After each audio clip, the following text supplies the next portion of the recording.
Okay. So, let's look at the calendar real quick like. I can find where my cursor is.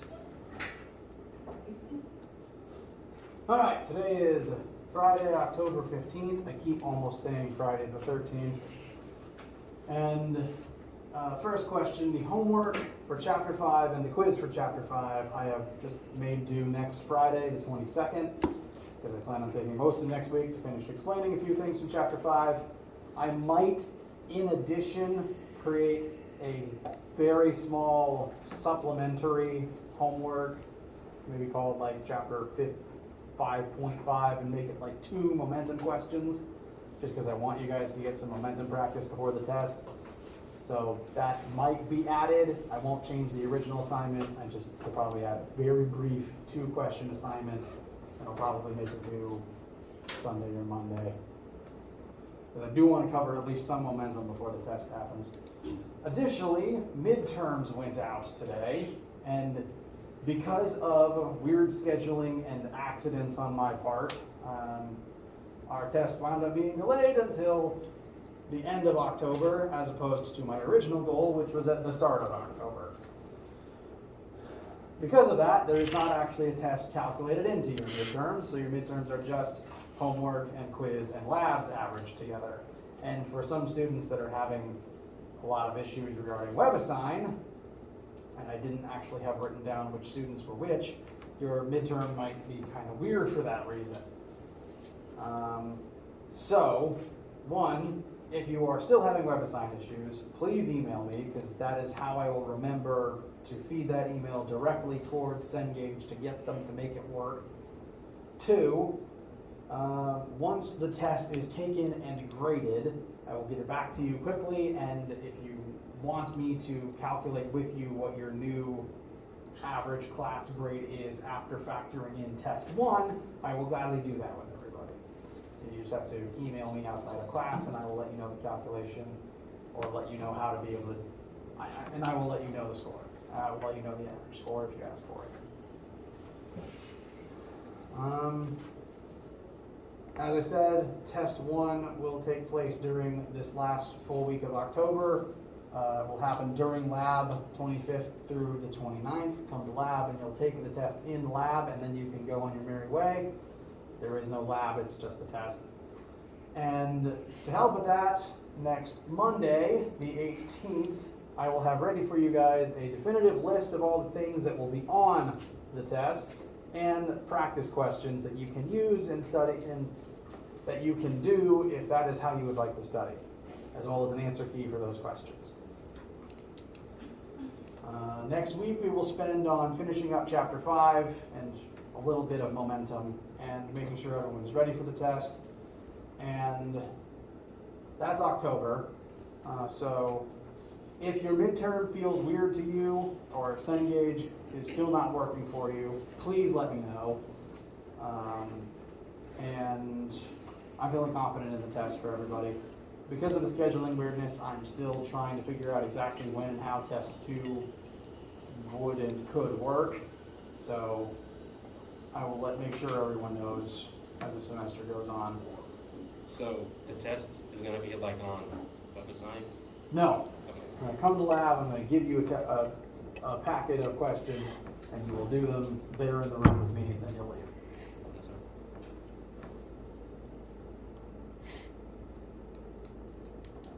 Any scheduling, any questions about anything that we've talked about already so far? Okay. As an additional reminder, I think the midterm scores went out this morning.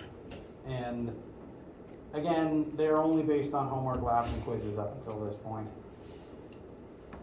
The midterm is just a check, as far as I'm concerned, campus-wide, it's just a check-in on how you're doing, which is why if you have a C or higher, it doesn't even give you a grade, it's just S for satisfactory. If you feel yours is weird or wrong for any reason, it is just a check-in, but if it does affect any part of your life for any reason, I I'm assuming it might for someone, then let me know and we can look at why it happened and if there's something that needs adjusted, like there was an assignment missing, or I could factor in the test after you take it. It's not, I can do something about that, there's just a little bit of paperwork involved. So any administrative issues that you guys encounter, please let me know and I will work with you about that. Today, in terms of learning physics, my goal is to look at some more energy conversion situations and to start showing how friction is going to come into play for work energy calculations. Before that, does anyone have any other questions, be they class related or random?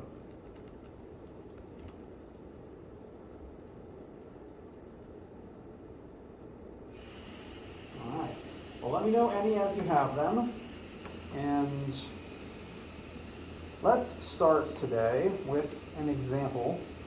Last time we looked at a case where an object, we threw an object up in the air and did math to represent how the kinetic energy it initially has would transform into GPE as it rose, and logically a falling object would have its GPE turn into KE.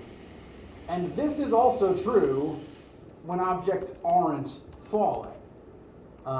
If anything is descending, its GPE is going to reduce, and that GPE, like that energy change, has to go somewhere. It usually becomes kinetic energy. This is true for falling and for things like sliding down ramps. Now, under normal circumstances, and we will do some math for this later today, friction would complicate things.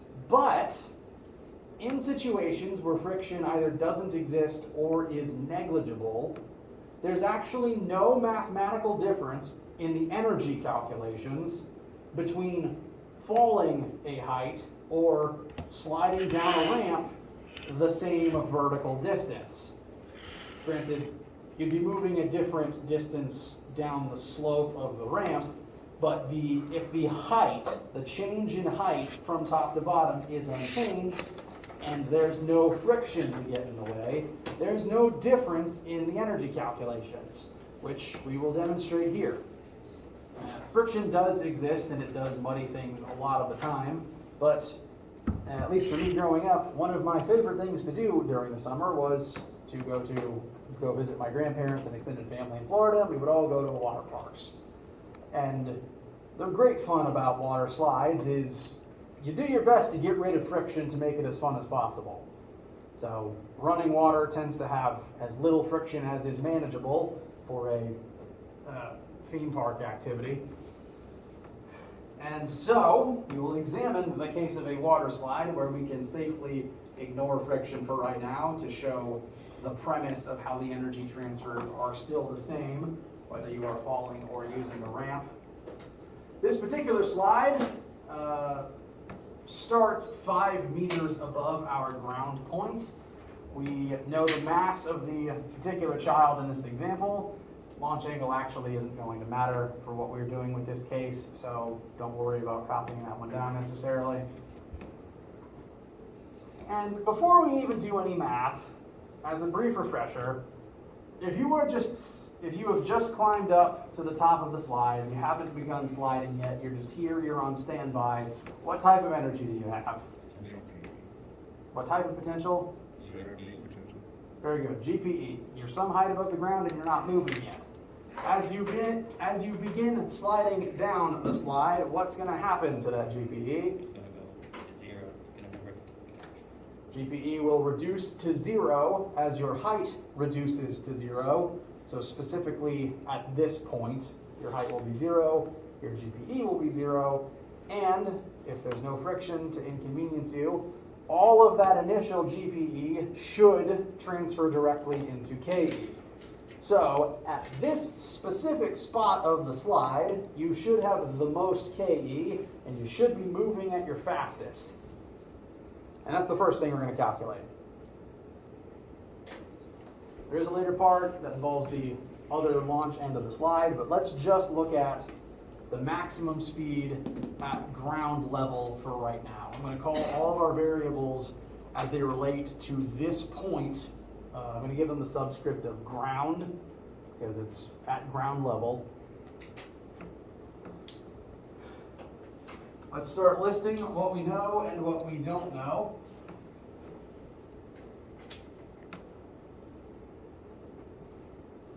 I'm going to revise how I wrote this because my handwriting is bad. Sorry, I'm just rambling to myself. You don't need to change anything in your notes. I'm just changing how I have things on the board so that they're easier to read. Things that we know for certain, our starting height is 5 meters above the ground. We know the mass of the child in this specific question.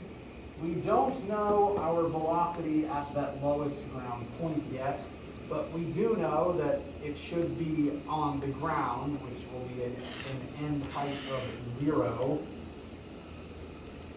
And some additional assumptions that we can make.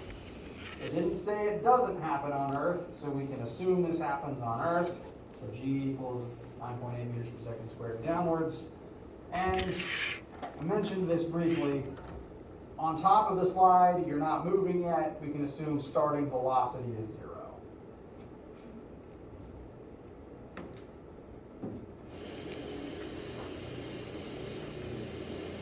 Normally don't close the door, but well, that's technically better. Not by a lot. Okay. Yes. How did you get 1 meter for the height launch? Good question. We will examine the launch height in the later half, but this particular picture, the picture itself tells us that this height is 1/5 of the total height, and we were given 5 as the total height. So just 5 divided by 5. So, to examine this through the lens of energy, all energy-related questions will usually have a before state and an after state, because you want to compare the energy that exists before some change happens to the energy that exists after the change happens and what state that energy is in. So for this specific question, our before state is going to be at the top of the slide, and our final state is going to be on the ground. So for total mechanical energy initial, we'll look at the GPE and KE 5 meters in the air. Excuse me. And for total mechanical energy final, we will look at the GPE and KE at that lowest ground level point. So, to start plugging in variables for the top part, GPE initial will be mass times gravity times height. I have new markers finally. I can actually use colors other than faded red and faded green. Our mass is 30. G is 9.8. This is again kind of a weird case where we're electing to ignore the negative because there's kind of an imaginary absolute value around the G in this formula because the G, we need positive numbers for GPE. Then the last term on GPE is the H, that is our height of 5 meters. So that is our GPE at the top. Now our KE at the top. KE is 1/2 times mass times velocity squared. Our velocity at the top is 0, so this whole term is just going to vanish. Gesundheit. So, that is all the energy that we are working with from the top of the slide. That same total energy has to exist at the end, and on a water slide, there's no friction to reduce this total. So, at that later half, GPE ground. On the ground, our height is now 0. So, on this side, now it's the GPE's turn to drop away to 0. And our KE at the ground, 1/2 times a mass of 30 times V ground squared. That is our unknown, and that is what we're going to solve for.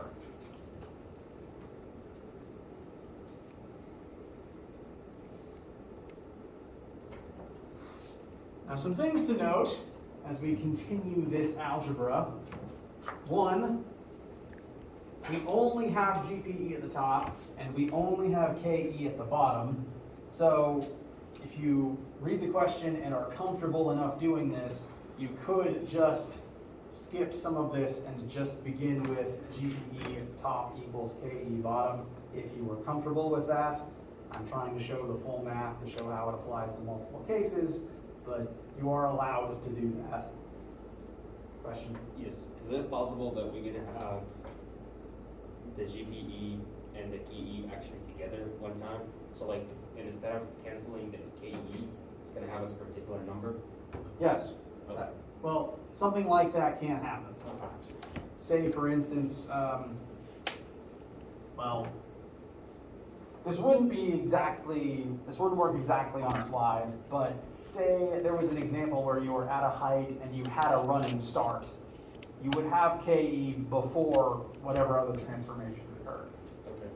So there are cases where you will mix and match. And we will see one of those cases when we examine the launch portion of this slide. Another thing to be aware of is every single part of this thing that we've been looking at is about the same person with the same mass. All of these terms, even the ones that are technically zero, have a 30 in them. And that means it can just cancel out. So this won't always be the case because there will be some questions about multiple objects with multiple masses. But there will be times where if you are just looking at the energy of one object whose mass isn't changed throughout the entire procedure, that the mass will just cancel out and you really didn't actually need to know it. There could theoretically be an example where you just aren't told the mass because you don't need it. What this means is, again, in an ideal situation with no friction, anyone could use this same slide and hit the same final velocity at the bottom. Again, ignoring friction. To simplify this by another line, these terms will become zero, and I've gone ahead and omitted the 30s from everything. You can keep them in for the whole thing if you want to. I'm just trying to have to write fewer things. They'll have 9.8 times 5 plus 0 equals 0 plus 1/2 times v ground squared. And so this will amount to, I think v squared equals 900, sorry, v squared equals 900. I keep saying the wrong thing. I don't know if this is like a documented or diagnosed thing or not, but especially with numbers, there will be a number in my head. I'm thinking the correct number, but a different word exits my mouth. It happens all the time when people ask me what time it is, and I don't know why I do that. I know the correct information, my mouth just doesn't project it. So this should end up being v ground squared equals 98. Did I do it right that time? Okay. And therefore, what should v ground be? 9.8. Very good. 9.8. I got 9. Oh yeah, I got 9.9 when I was looking for. No, that's fine. Just rounding.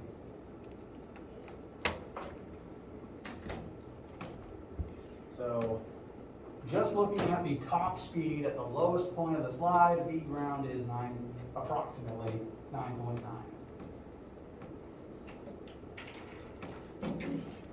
Questions about getting there? Okay. Another thing to note is, for this specific case,